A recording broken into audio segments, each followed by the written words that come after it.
ઘણા વર્ષો પહેલા યુધિષ્ઠિર નામનો એક રાજા હતો. તેને શિકારનો શોખ હતો.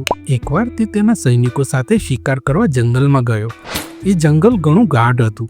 શિકારની શોધમાં તે જંગલમાં ઊંડે સુધી ગયો હતો. પછી એકાએક જોરદાર તોફાન આવ્યું.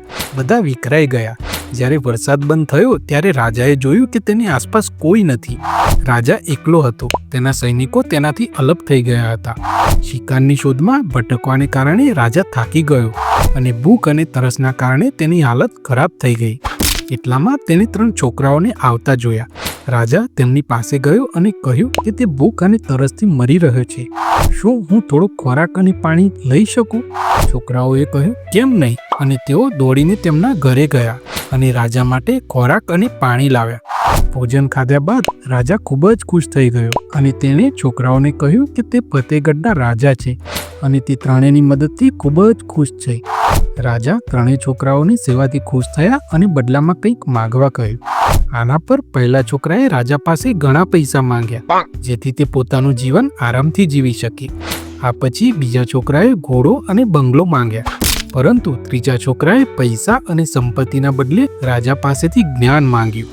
તેણે કહ્યું, રાજા, મારે ભણવું છે.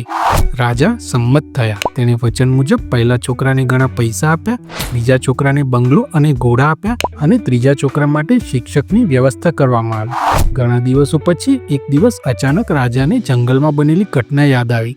એટલે તે પેલા 3 છોકરાઓને મળવા માંગતો હતો. તેણે ત્રણેયને જમણવાર માટે બોલાવ્યા.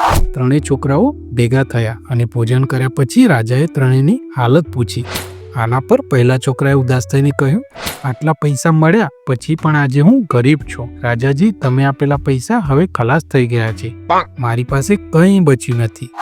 જ્યારે રાજાએ બીજા છોકરાને પૂછ્યું તો તેણે કહ્યું, તમારા દ્વારા આપવામાં આવેલ સોનાના સિક્કા ચોરાઈ ગયા અને બંગલો વેચીને જે કમાણી થઈ છે તેમાંથી થોડી રકમ પણ ખર્ચાઈ ગઈ અને બાકીની રકમ પણ ટૂંક સમયમાં સમાપ્ત થઈ જશે. અમે જ્યાંથી શરૂઆત કરી હતી તે જ જગ્યાએ પાછા આવી ગયા છીએ. હવે રાજાએ ત્રીજા છોકરા તરફ જોયું. ત્રીજા છોકરાએ કહ્યું, રાજા, મેં તમારી પાસે જ્ઞાન માંગ્યું હતું જે દરરોજ વધી રહ્યું છે. આનું પરિણામ એ આવ્યું કે આજે હું તમારા દરબારમાં મંત્રી છું. આજે મારે કંઈ પણની જરૂર નથી. આ સાંભળીને બંને યુવાનોને ખૂબ જ અફસોસ થયો. તો મિત્રો, આ વાર્તા પણ એ શીખવે છે કે જ્ઞાન એ સૌથી મોટી મૂડી છે. તો મિત્રો, વાર્તા સારી લાગે તો લાઈક કરજો, ચેનલને સબસ્ક્રાઈબ કરજો. મળીશું બીજા વિડીયોમાં. જય હિન્દ, જય ભારત, જય જય ગરવી ગુજરાત.